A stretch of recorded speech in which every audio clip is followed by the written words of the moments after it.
রাধে রাধে বন্ধুরা, সবাই কেমন আছো? আশা করি সবাই খুব ভালো আছো। আমি খুব ভালো আছি গোপুসোনার আশীর্বাদে। তা চলো সাজুগুজি করে চলে যাই। দিদি বাড়ি চলে এসেছি, দেখো দিদিরাও যাবে, সবাই এসে গেছে একসাথে। চলে এবার চলো নরহরি ধামে গিয়ে দেখা হবে।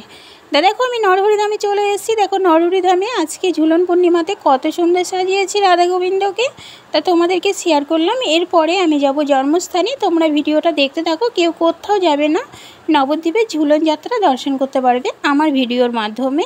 তা কেমন লাগছে জানাতে ভুলো না। নতুন হলে চ্যানেলটাকে সাবস্ক্রাইব করে দিলেও, ভালো লাগলে একটা লাইক করে দিও। দেখো জন্মস্থানেও চলে এসেছি।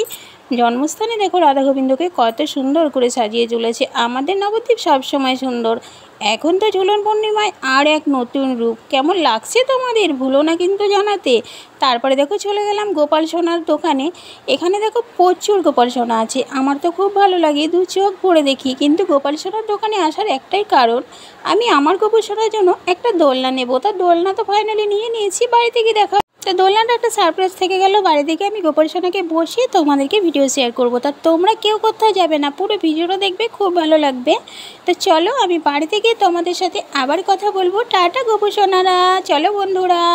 দেখো বন্ধুরা, আমার গোপাল সোনাকে আমি বসিয়েছি দোলনায়। কেমন লাগছে দেখো, আমার গোপাল সোনাকে আমি দোলনায় বসিয়ে দিলাম। ঝুলন পূর্ণিমা, গোপাল সোনা দোলনায় উঠবে না তা তো কখনো হয় না। তাই চটপট মন্দির দর্শন করে গোপাল সোনার জন্য দোলনা কিনে নিয়ে আসলাম।